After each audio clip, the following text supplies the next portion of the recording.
It was on. Did you accidentally punch the button? Or did you? I blame you. Hello? Was the right microphone now? Yeah, just use that one. Hello, hello, hello. Let me see now. Pearland has a magic touch. Okay.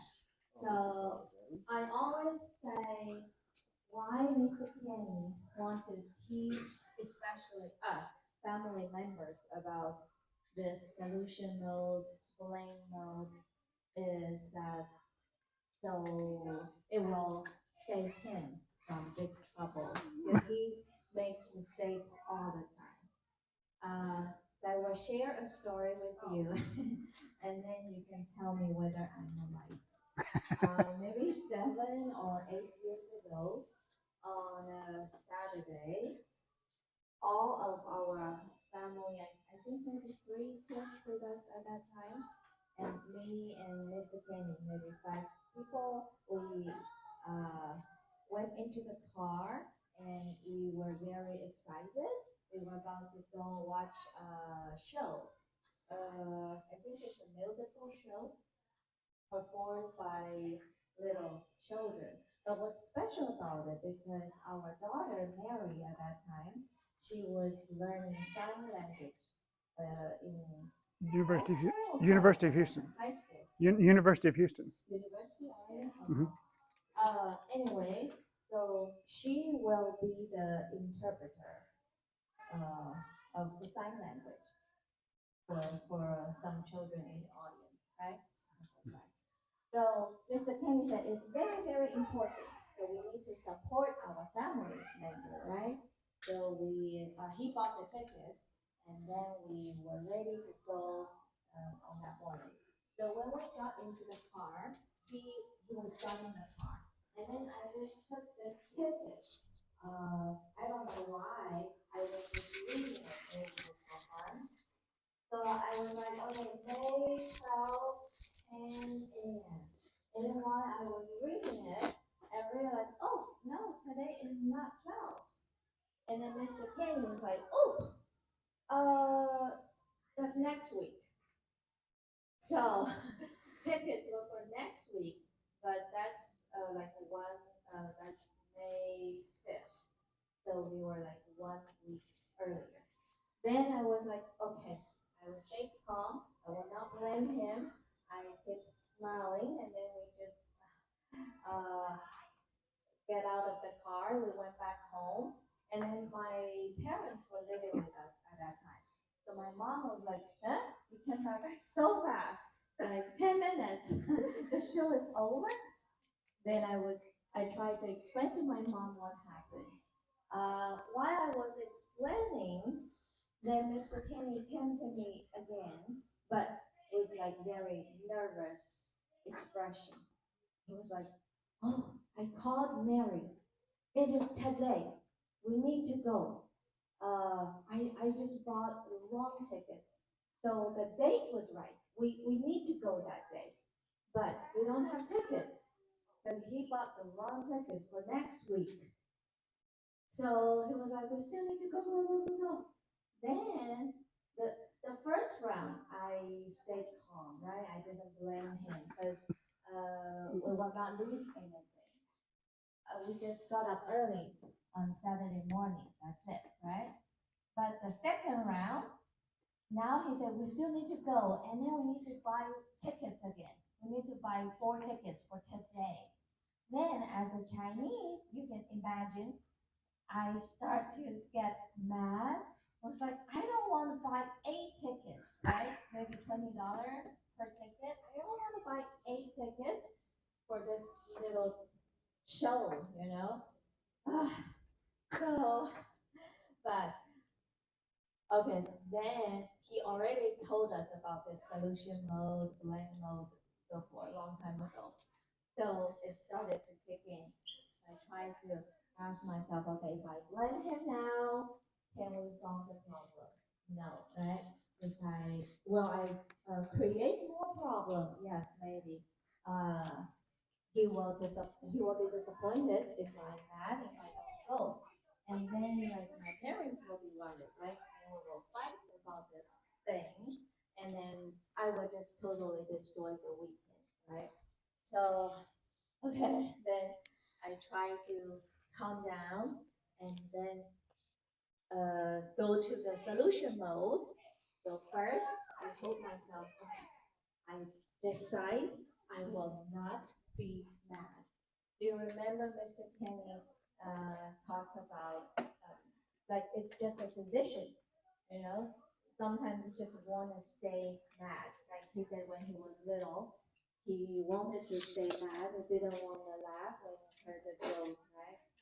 So at that, really, you can decide. It's just about the decision. So at that time, I went into solution mode. So the first thing I decide, I will not get mad. I will not stay mad at least. Um, and second, okay, I will go with him. And then when we went into the car again, so I was telling him, okay, uh, maybe we can ask the ticket center or whether we can exchange the ticket. You know, maybe we will not lose too much money. Um, so maybe there is still solution. So anyway, when we got there, we were very lucky that we got tickets for that day, the right day. But I think it's more than being lucky. We were also blessed because we got very good ticket, like a VIP ticket for the first or second row, right? And Right in that's front of Mary. yeah, it's just in front of our daughter. So that's the perfect seat to watch the show, especially watch the interpreter. I don't know why, but yeah, VIP seats. We got that ticket. And the funny thing is, uh, Mary has a friend who was sitting way behind at the back. And then he was asking, how did you guys get the good tickets, VIP tickets? And then I remember Kenny was so happy. Um, and then he ran to Christian, that's his name, Christian. He was like, let me tell you the secret. You just need to buy wrong tickets, the wrong date, and then you go exchange. Then you will get the VIP seat. So till today, I don't know why. I don't know why God reward him for making the mistake. You know? But maybe now when I'm saying it, I think God was rewarding me for not blaming him, right? So yes, he saved himself with this solution mode. I think it's generally safe to assume God likes you better than he likes me. All right, so let me tell you the reason that we're doing this now. We were going to do this at some point because it's really, really important. Getting this right is one of the biggest things that ensures your success in life, in your job, in your relationships, everything else. This is a really critical thing. So we were going to do this at some point, but we weren't planning to do this week. But last week in the discussion period, Xinsheng had asked, I don't even remember what the question was, and Greg was in our discussion group, and it was kind of impressive because he felt like the answer he really believed was not the answer Xinsheng wanted to hear, but he said it anyway. But I was listening to him, and he was basically trying to explain this concept, but without the vocabulary. He was trying to explain it, but he didn't really have the words to explain it. And I said, all right, then I know what we're going to do the next couple of weeks. We are going to go ahead and talk about this. So if you are bored today, you can blame Greg. Okay? So,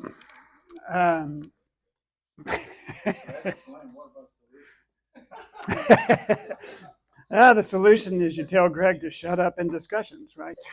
Okay. So this is going to take a couple of weeks. I think we can do it in 2 weeks, but it's going to take a couple of weeks, and there's two pieces. One of them is understanding it, and then the second one is, okay, so how do you get into blame mode? And like the first 90% is going to be solution mode. So if you feel like, holy cow, we're halfway through day 2 and we're still in the first part, don't worry. The second part is a whole lot shorter. Make sense?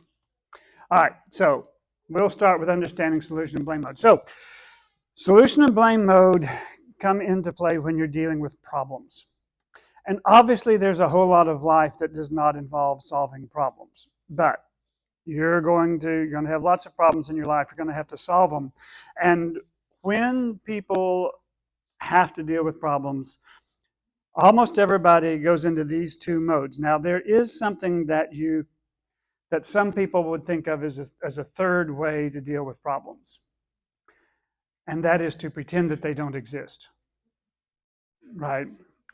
That the mode is just you just ignore the problem. I was having to write something as part of one of my jobs this last couple of weeks about an author named Enid Blyton, and she basically went through life where whenever something bad happened, she just never spoke about it again.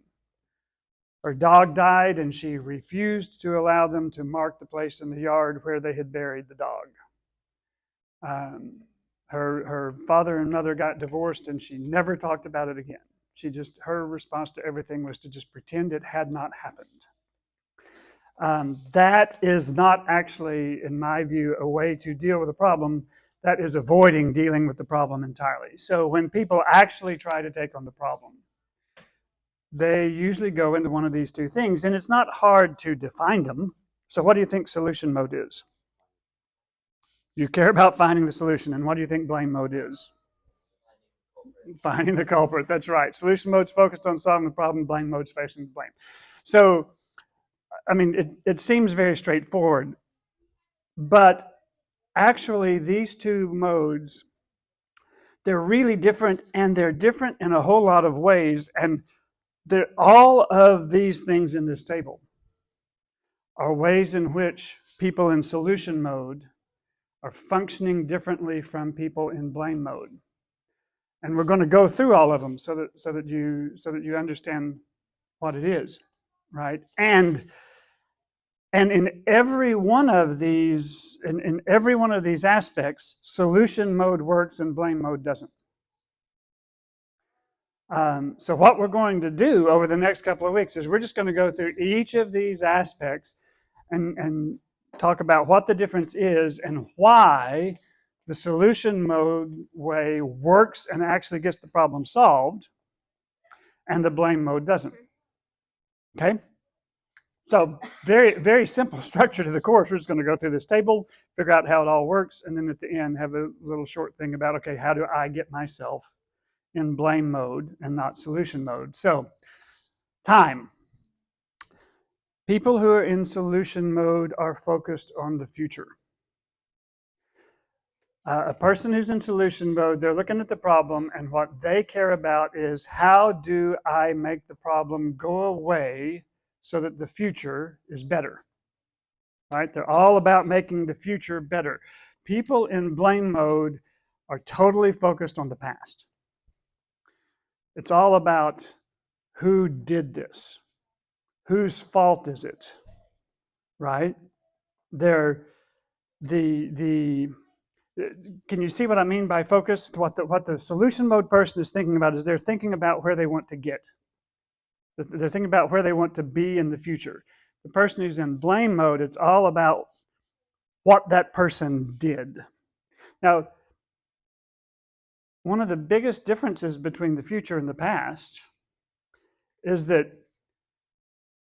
you can't change the past, right? If you're going to focus on the past, you're focused on something that you can't change. So it's not very high functional. Now, people in solution mode will look at the past, but when they look at the past, the only thing that they're interested in about the past is, how do we figure out what happened so that we can keep it from happening in the future, right? What they're interested in is they're not looking at the past to figure out who to be mad at. They're looking at the past for lessons learned. So if you get, you'll get into, do you guys use that phrase in school? This is everybody in the corporate world knows the phrase lessons learned, because whenever something goes wrong, you have a session afterwards and you say, all right, lessons learned. What did we do wrong? So that we will know what not to do next time so that it doesn't go wrong, right? So you're interested in the past, but only insofar as there's something you can learn from the past about how to make the future better. And as soon as you start looking at the past for any other reason other than to learn the lesson so that you can keep from repeating it, then you're stuck. Have you guys heard the saying, those who do not learn from history are doomed to repeat it? Yes. So that is true. It is more true that those who do learn from history are doomed to watch other people repeat it. So, so that's this basic difference. Now, the Bible actually has an opinion on this. And I should say, by the way, I should make something really clear. The Bible doesn't use the word solution mode and blame mode. So this is not a biblical concept the way grace is a biblical. I didn't mean to be looking at you when I said that. I happen to be looking at grace. This is not a biblical concept the way grace is a biblical concept. This is not actually something that I originally learned from the Bible. I originally learned it in trying as a consultant. I worked this out, trying to figure out why some of my clients were so much more successful than others, and why there were clients that I could help. And there were other clients that no matter what I did, there wasn't any helping them.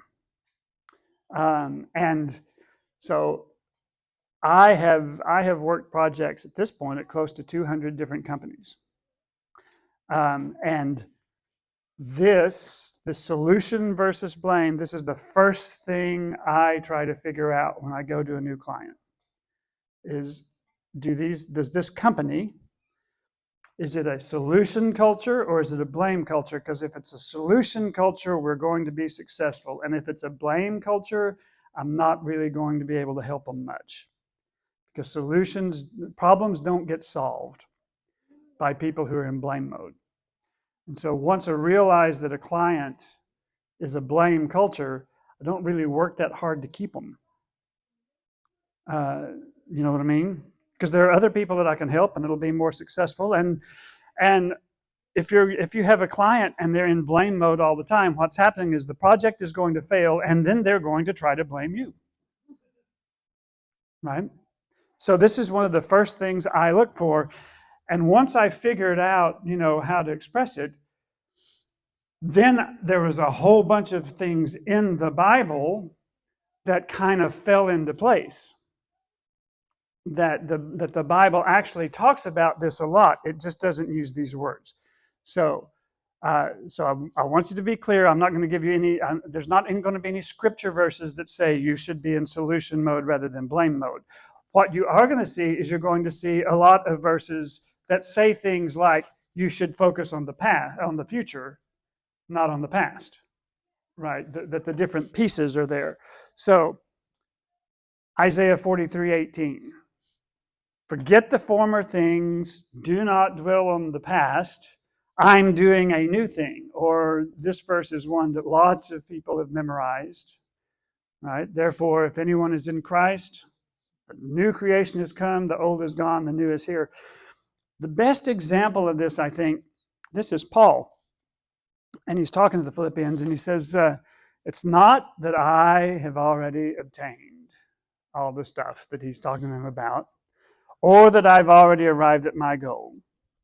But I press on to take hold of that for which Christ Jesus took hold of me. Brothers and sisters, I do not consider myself yet to have taken hold of it.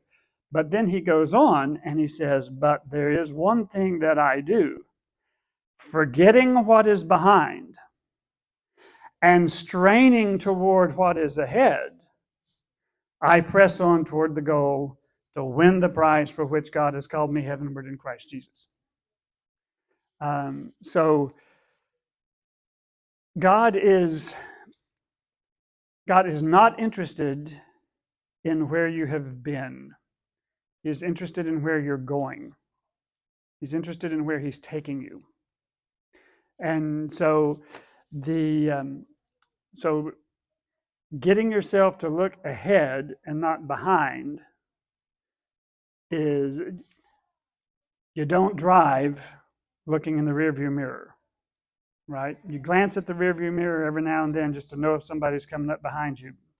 But if you drive and the only thing you look at is the rearview mirror, you're going to have a wreck, right? So, all right. So that's the first thing. Now, the next one, we're going to take a long time on it. So just be warned. People in solution mode, what they are focused on is success, right?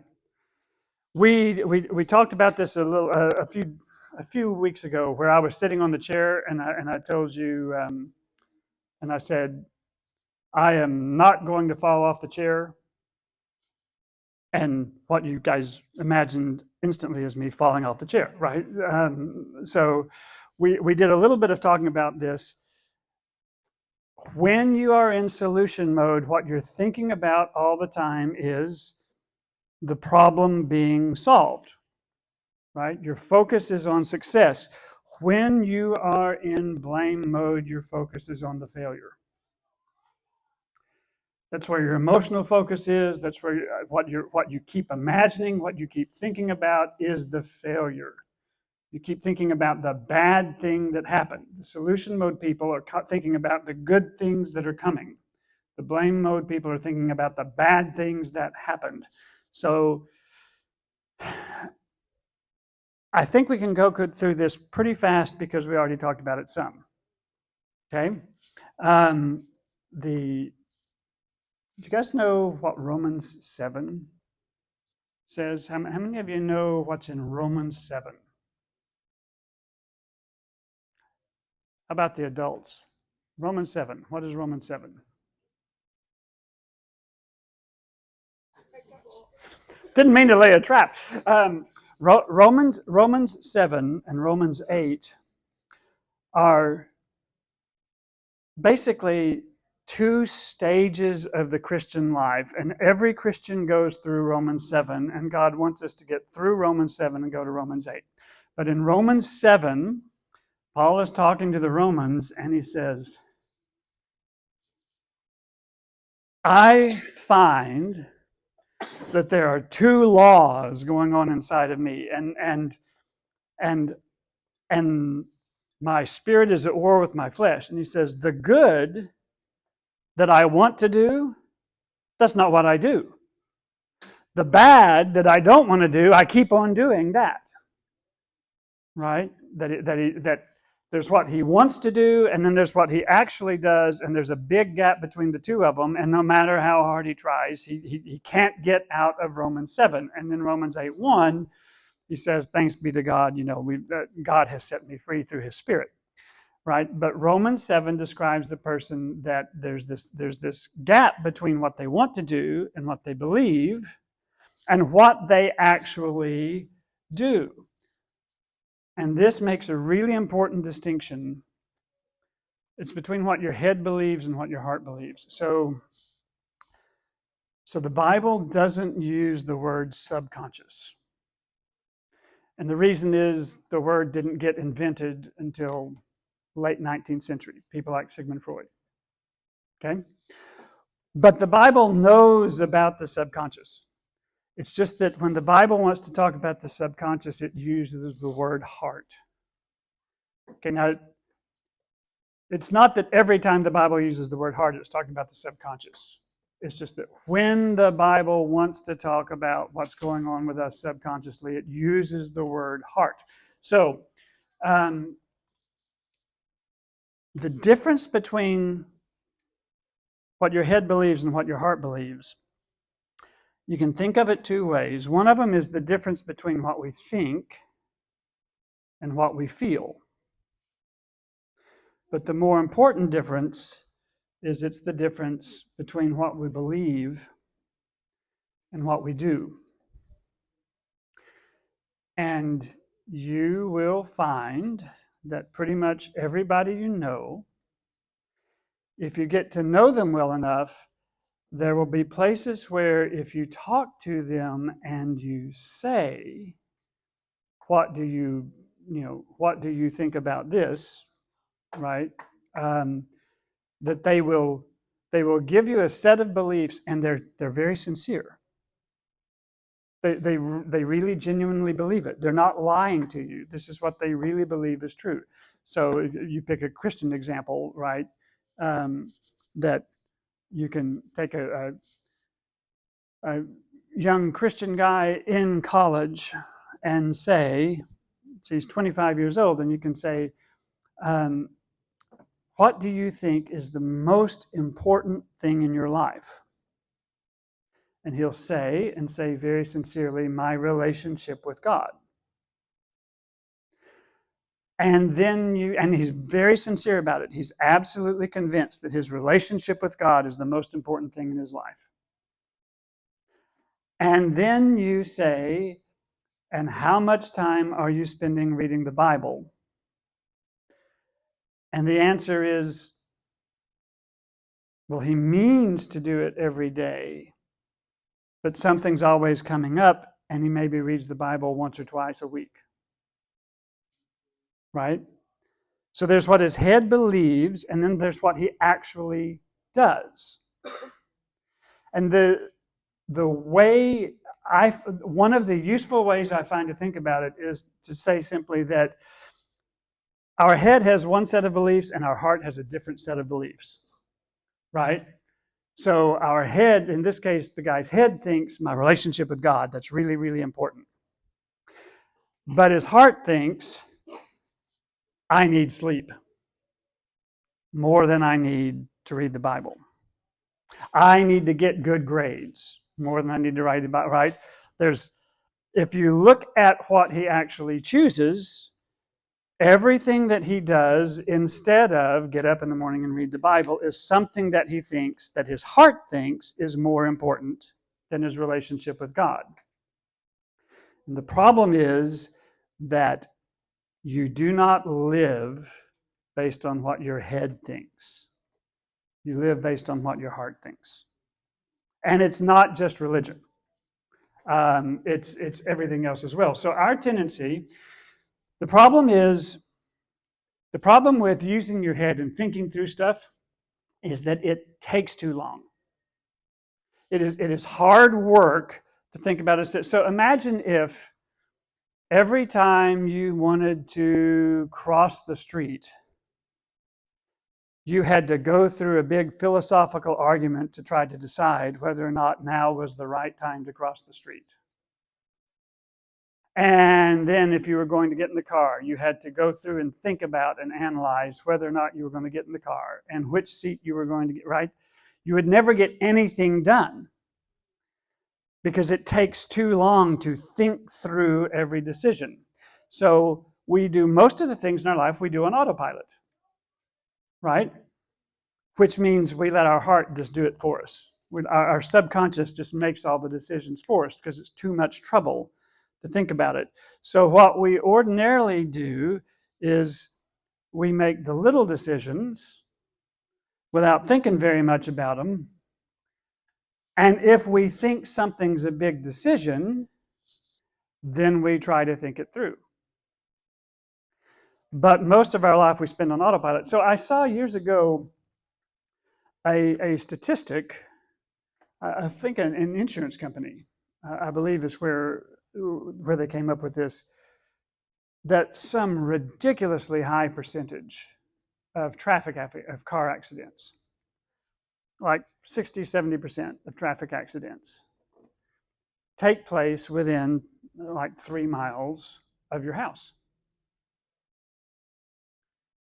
So why would that be?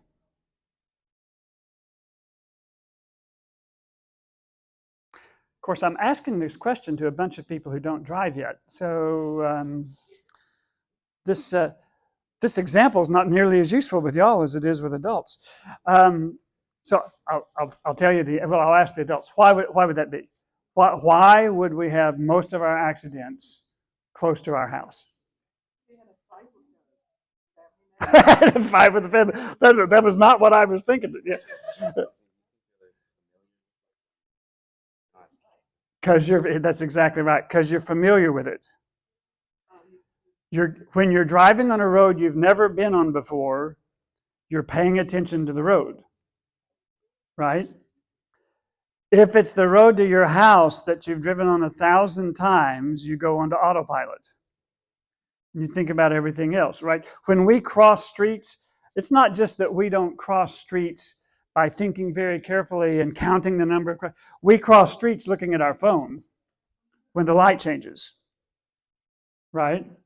We go on autopilot with the stuff that's familiar. And I have to say, when that stat came out about how all the accidents happen close to your house, someone immediately created a blonde joke, which is that the blonde hears that 70% of all accidents take place within 3 miles of your house, and she says, "Well, then why don't they move?"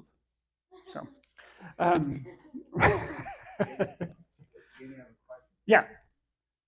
Do they have statistics to show inbound or outbound? I have no idea. Well, I imagine it could, because it's anything that puts you on autopilot. So, and one of the problems is our autopilots are designed to be really effective. When you think of everything that we do that's on autopilot, most of the stuff that we do, when you eat with chopsticks, right? You do not have to think about, well, unless you're American, right? But when you eat with chopsticks, you don't have to think about how to pick it up, right? When you're eating soup, you're not having to think, how do I hold my fingers on this spoon again? Right? Our autopilot actually is a really, really effective thing. The problem is there's a couple of problems, but one of the problems is it's not quite as good as we think. So we go into autopilot mode too soon.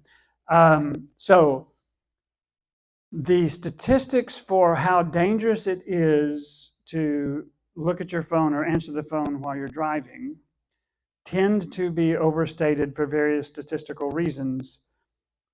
But there's no way that you, as teenagers, and especially as teenage boys, should ever look at your phones when you're driving. And the reason is you're not any good at figuring out when it's safe to look at your phone. You exaggerate how good your autopilot is, right? And there's this really dangerous, so most people, there's a phrase, I know just enough to get myself in trouble. Have you heard that phrase? Right? That's this. So if you haven't learned anything yet, you know you're ignorant. And if you really have learned everything there is about a subject, then you really are an expert. But there's a stage when you've just started learning and you've learned a little bit when you think you know way more than you really do. And that's when you get yourself in trouble. And it works the same way with the autopilot, right? So there are a couple of problems with this strategy. What do you think some of them might be? What's an obvious problem? Well, I think it's obvious, but I've been thinking about it for 50 years. So I withdraw the obvious. What's a problem with this strategy? There might be minor changes in the thing that cause it to be different from when you last did it. Say it again. There might be minor changes in the activity that cause it to be different. Do you know what? That was not one that I had in mind, but it's a great point. Do you guys know about the Aggie bonfire tragedy? This happened a while back. Do any of you have family members who are going to A&M? My sister. Your sister's going to A&M. I bet if you ask your sister about the Aggie bonfire tragedy, she'll be able to tell you all about it. The Aggies used to have a huge bonfire every year on the weekend that they played Texas. And you know how big Aggies are on tradition. So this was a tradition that went back to the 1800s. And the bonfire just kept getting bigger and bigger and bigger. And they didn't worry about it because they did it the same way every year. So they knew how. Except that when the bonfire was first getting built in the early part of the 20th century, the Aggie engineering department was largely in charge of it. But so this happened in the 1990s. Was it the 1990s? I think that the thing went down. The thing was getting to where there was like 5 tons of wood in it. It was like 7 stories tall, and it was bound together with steel cables. And one year, at one point, without the engineering department realizing it, the people who were building the bonfire changed the pattern of the steel cables. And they changed it in a way that destroyed the structural integrity of the bonfire. But the bonfire didn't collapse that year. So for the next 3 or 4 years, they kept doing it that way, thinking they were doing it the same way they always had. And then at one point, one year came where they were in the middle of building the bonfire. There were a bunch of people on the logs helping put it together, and the thing collapsed and killed, 5 people? And it actually killed a bunch of the students who were working on the bonfire. And they thought they knew what they were doing. They were on autopilot, so they weren't checking it every year because they thought they knew how. And they changed it without realizing it, and 4 or 5 students died. And so they don't do the bonfire anymore. At least I don't think they do. They canceled it for several years, and I don't think they've ever brought it back. So that was not one of the points that I intended to make, but it is actually a really good point. So well done. What else? So, give you a little help with a joke. I may have told this joke. So if I've told this joke to you guys, you can just stop me in the middle. But a couple of guys are sitting at a bar, and they've been drinking a while.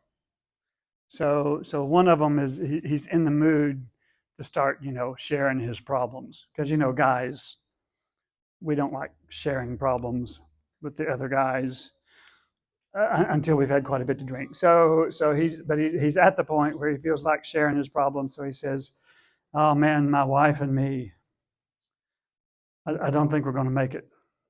His buddy says, "What do you mean?" He says, "All we do anymore is we fight.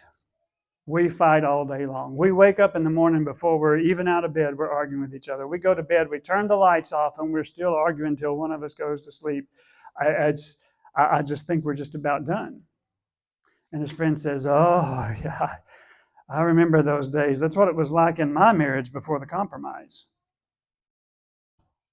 But he says, "Compromise? What compromise?" He says, "Well, we realized that if something didn't change, our marriage was going to be over, and we didn't want that. So what we worked out is we worked out a deal.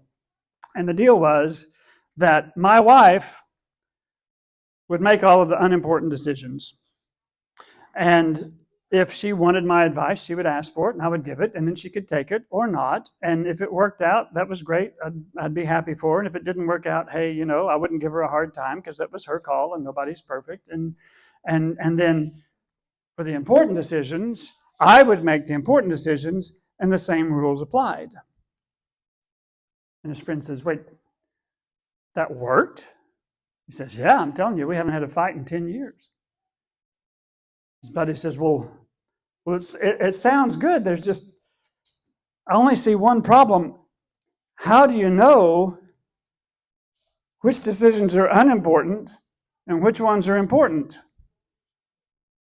And his friend says, "Well, it's not really that hard. An unimportant decision is things like, do we put the kids in private school? Do we move to Chicago? Do we buy a new house?" His friend says, "Okay, well then what's an important decision?" He says, should the Fed raise the discount rate? Should we invade Iraq?" So. Oh. The married people think this is really funny. You can tell that joke to your parents, and your parents will think it's funny. The problem is that we tend to be wrong about what the important decisions are. And we're wrong in two ways. One of them is most of the really, now we talked about this before, most of the really big decisions are decisions that there's never any point where you make the big decision. There's a point where you realize what decision you made. Because most of the big decisions are a bunch of little decisions that add up. So lots of men spend all their time at work, and they never get around to spending time with their kids, and their kids grow up, and there's never a point where the guy says, well, you know, I've decided that work is more important than my children, and if my children wanted attention from their father, they should have picked a different dad. Almost no father says that, but there are lots and lots of fathers who look around and their kids graduating from high school and they realize that they have decided to not spend time with their children. They didn't mean to, but it's what they decided because they made lots and lots of little decisions about, well, today I'm going to work late. Right? And because all of them looked like little decisions, they made all those decisions on autopilot. And then they look back and they realize they have decided to do something that if you had asked them at the beginning, they would have said, no, I'm not going to do that. My kids are more important than work. Right? So Annie Dillard said, this is an extremely insightful thing. You'll have to think about it some. But she said, how we spend our days is, of course, how we spend our lives. Right? You don't live a year at a time. You live a day at a time. You live an hour at a time. Only the hours add up to days, and the days add up to years. And then after 50 years, you have picked how you spent your 50 years, and it's how you spent the days in those 50 years, right? So that's one problem, and then the other problem is we're incredibly bad at figuring out which decisions are important decisions. So this strategy doesn't work. You don't get to say, I will do the unimportant decisions on autopilot, and then I'll think about the important, and I'll think about the big ones. What happens is you live your life based on your heart, whether you like it or not. So the only actual solution is to get your heart to where your heart is actually helping you and not hurting you. That makes sense? You're not going to be successful by overriding your heart. To be successful, you have to get your heart to be on your side. And then that's the stuff that we've talked about with the subconscious, which since we've talked about it before, this is just a review. So I'm going to go through this really fast. Only if I say something and it doesn't make sense, then stop me. Right? Because I do want you to understand it, but we have talked about it before. So, because subconscious is visual, it's not logical. It is associative, not logical, and it's wired for conformity. So, imagine that you've got two young ladies. You know what? I will pick Ella and Angelina because then no one can suspect that I'm pointing at their real dad because they're going to have two different dads in the illustration. So we'll pretend that Ella and Angelina have two different dads, and both of their dads smoke pipes. Okay, pipe tobacco has a really distinctive smell, very different from cigarettes, very different from cigars. So both of them smoke pipes. Angelina's dad is awesome. He's a great guy. He loves her. He really takes care of her. Ella's dad is abusive. He's neglectful. He's violent, right? Now, Ella and Angelina grow up. They go to college, and they start dating. And one of the guys, not each other. Not each other. Sorry about that. so they each start dating other guys, and they both get sent on a blind date with a guy who smokes a pipe. Okay? Now, Oh, Ella, as soon as she smells the pipe tobacco, is going to be stressed out.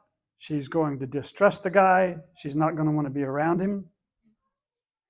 Angelina, just the smell of the pipe tobacco isn't going to make her feel safe. Right? Now, pipe tobacco has absolutely nothing to do with abuse or with love, but their subconscious does not care. Right? The subconscious is associative. Whether the association makes any logical sense at all, it links things up by association. And it links them up really tightly, right? There's no hope that Ella is going to have a successful dating relationship with a guy who smokes a pipe, right? Not unless she goes through years of therapy, right? So that's one thing. The second thing is that it is visual and not logical, and this I know we've talked about before because I've told you about me shooting free throws, right? And it's the difference between saying don't miss this shot and saying give me the ball so I can make the shot. Those are logically equivalent, but in one of them you're visualizing yourself missing the shot, and the other one you're visualizing yourself making the shot. Here's another example. In 5 seconds, I'm going to tell you guys. Now, if you know how to do this, don't shout it out loud and ruin it for everyone else. So in 5 seconds, I'm going to tell you guys not to think about pink elephants. You have to not think about pink elephants for 5 seconds. Everybody ready? Go. Don't think about pink elephants. No pink elephants, right? All right, so done. Now, is that easy or hard? Pretty hard. You think it was easy. How did you do it? I thought of a pink apple. You thought of a pink apple. That's exactly right. It's easy. It is trivially easy to do. You just think of something else. You pick something else because I warned you, right? And where has my mouse gone? Come here, come here. So whenever I have to play that game, this is what I imagine.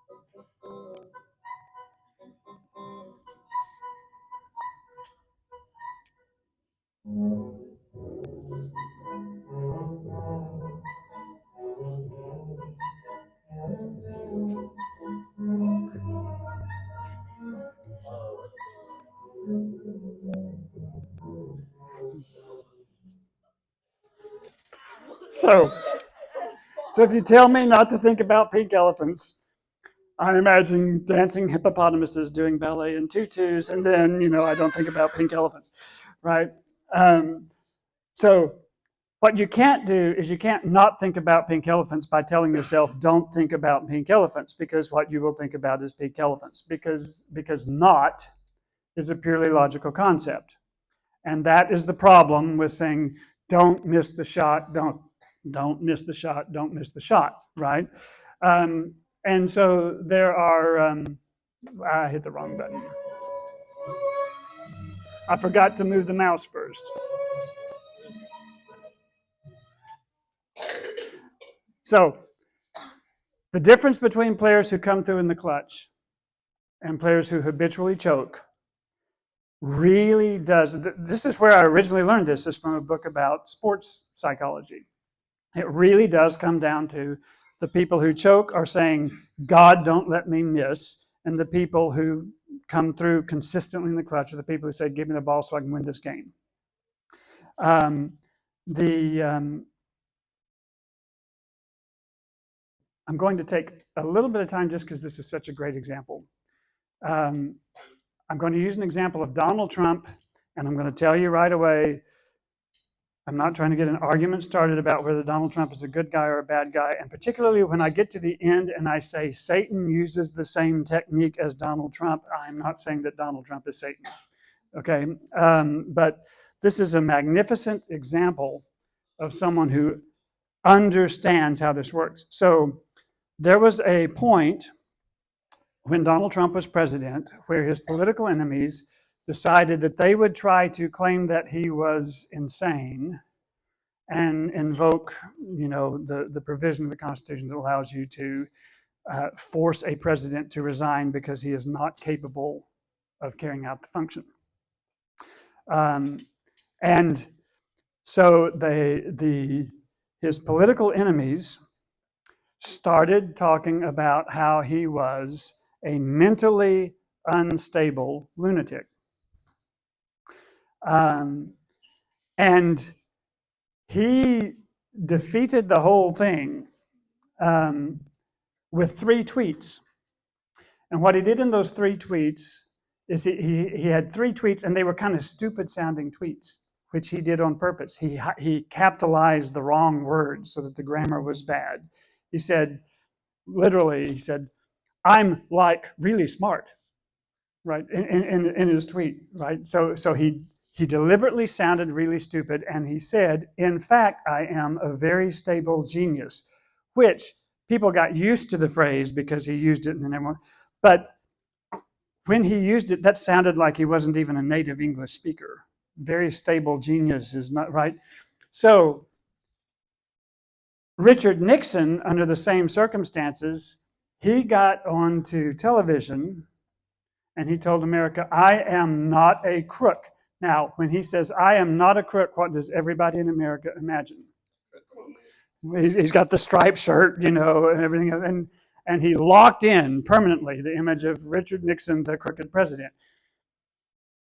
When Trump made those tweets, one of his political opponents actually said, "This is exactly like Richard Nixon saying, 'I am not a crook.'" In point of fact, it's exactly the opposite, right? And all of Trump's political opponents took the bait, and for the next 2 weeks, Trump only did those 3 tweets, and then he didn't say anything else about it. For the next 2 weeks, all of his political opponents stopped saying Donald Trump is a mentally unstable lunatic. And they all started saying Donald Trump is not a very stable genius. And by the time the 2 weeks was over, thanks to his political opponents, nobody in America could hear the phrase very stable genius and not think immediately of Donald Trump. And my favorite example is one guy who thinks he's a whole lot smarter than Donald Trump. He was a columnist for the Washington Post, wrote an article, and the headline was, "Donald Trump saying he's a very stable genius proves he's not." So first of all, how many people are going to read the headline compared to reading the article? Yeah, most people are going to read the headline and nothing else, right? And what is the headline? Donald Trump, very stable genius, right? If you actually read the article, he argued Donald Trump is an idiot. If he wanted to brag, there's lots of stuff he should be bragging about more than being a stable genius. I mean, he should be bragging about the economy. And then he actually listed all of the stuff that Donald Trump should be bragging about to say, look how stupid he is, that he's not bragging about this stuff. He's bragging about being a very stable genius, which he's not, right? Those 3 tweets, Trump absolutely destroyed the issue, except he didn't. What he did is he tricked his opponents into destroying the issue for him. So that by the time he was done, anyone thought of very stable genius, they immediately thought of Donald Trump. The other example, people who deal with families who are abusive, with parents who abuse children and so forth, you see this over and over. You have a kid who's been abused, and he says, I will never treat my children the way my father treated me. I will never treat my wife the way my dad treats my mother. And they spend years saying, I will never be like that. And if you come back and they're 30 years old, they're treating their children exactly the way their dad treated them. And they're treating their wife exactly the way the dad treated their mother. And you see this over and over again. And the reason is what they are carrying in their minds for years, what they think about over and over and over again is them beating their children. That's what they're imagining. They're telling themselves, I'm not going to, but what they're imagining is doing it, and then they repeat exactly that behavior. So it looks stupid, right? It looks stupid to do the opposite of what you say. It seems stupid to not be able to tell that I am not a very stable genius is not the same thing as I am a very stable genius. But there's no point in sitting around and saying, but this is stupid, because this is how we really work. This is how human beings are actually wired to work. So what's stupid is not taking this into account. Does that make sense? So and I want to get through this point and stop. We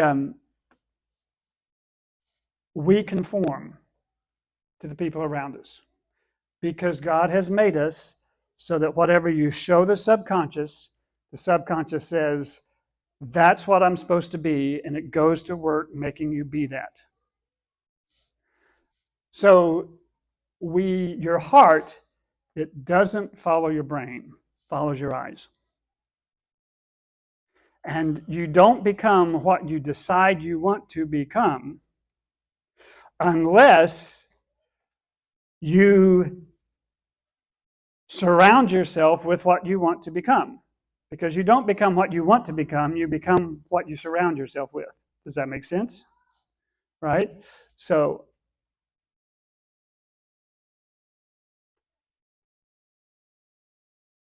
I'm skipping past all of it. You can see there's lots of scriptures, but I want to get done. So,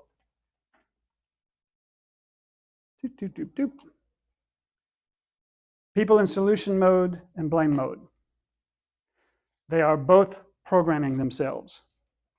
Okay? They are both involved and they're both focused. What are the people in solution mode focused on? Finding the solution. Christy. The solution. In that table, right? It was success. They're focused on success. What are the people in blame mode focused on? The problem, failure, right? So the people in solution mode, they're focused on success. The people in blame mode are focused on failure. What are the people in solution mode programming themselves to do? Find a solution. Succeed. Yep. What are the people in blame mode programming themselves to do? They're programming themselves to fail. Right? The people in solution mode are focused on success. And the more time they spend focusing on success, the more they program themselves to succeed. The more they convince their heart what you're supposed to do is succeed. The people who are in blame mode are focusing on failure. The more they focus on that failure, the more they program their subconscious to think what I'm supposed to do is fail. So people in solution mode fail sometimes. And so do people in blame mode. So that's not what makes the difference. The difference isn't that people in solution mode don't fail and people in blame mode do. The difference is that the people in blame mode keep failing. Have you heard anyone say, that boy just can't learn? He right? You can't teach that boy anything. He doesn't learn from his mistakes.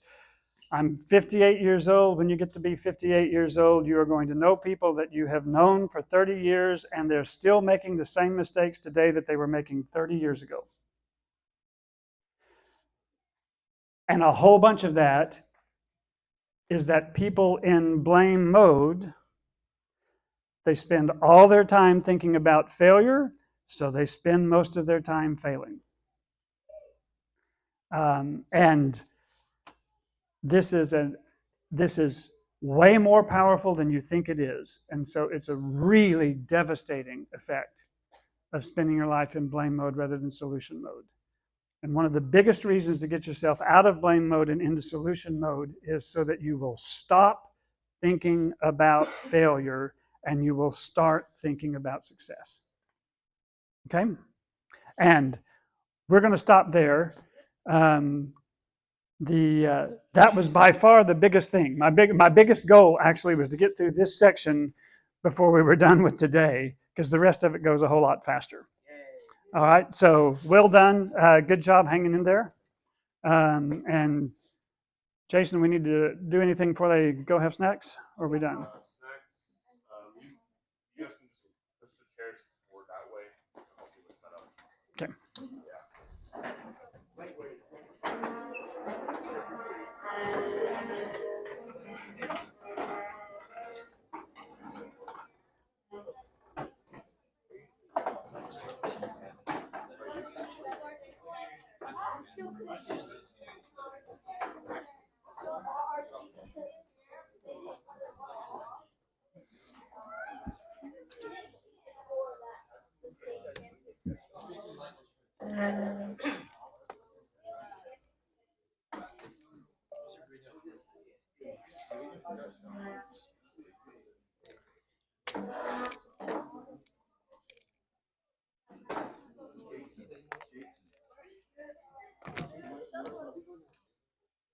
Yeah, so when I checked on them, they were still preaching. So I'll go check them. Yeah. You know which room? No, I have no idea. Yeah, they were just. I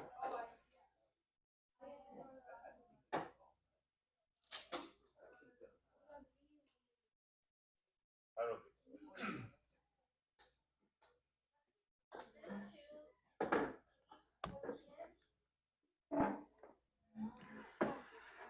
They're not going to pick up all of it the first time through, but even if they get even a little bit, helps. Well, aren't we doing some role play? Yeah, it's the biggest issue is trying to do it in 2 weeks. But I mean, if you need more time, you need more weeks. Yeah, but help them to absorb. yeah, if we get through the whole sort of theoretical stuff with 2 weeks, then we can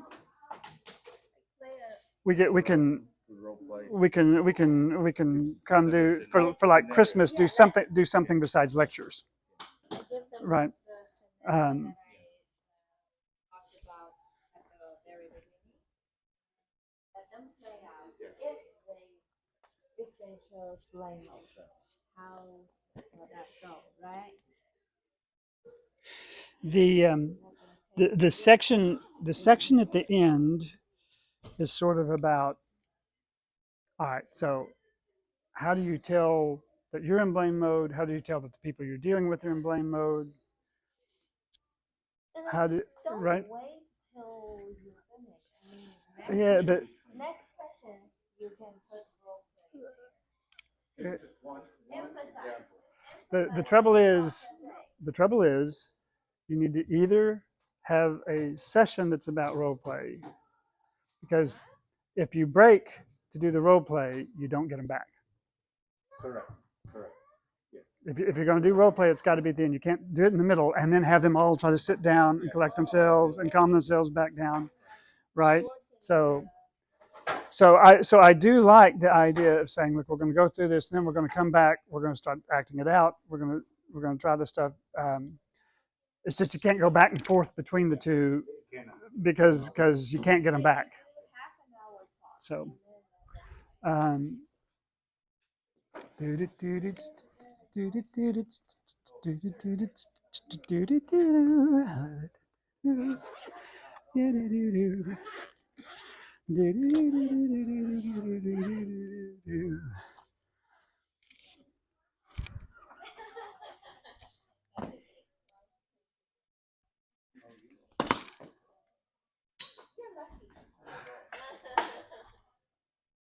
So, so next week, assuming we can get all the way through, one of the differences that's coming up is the differences in emotion.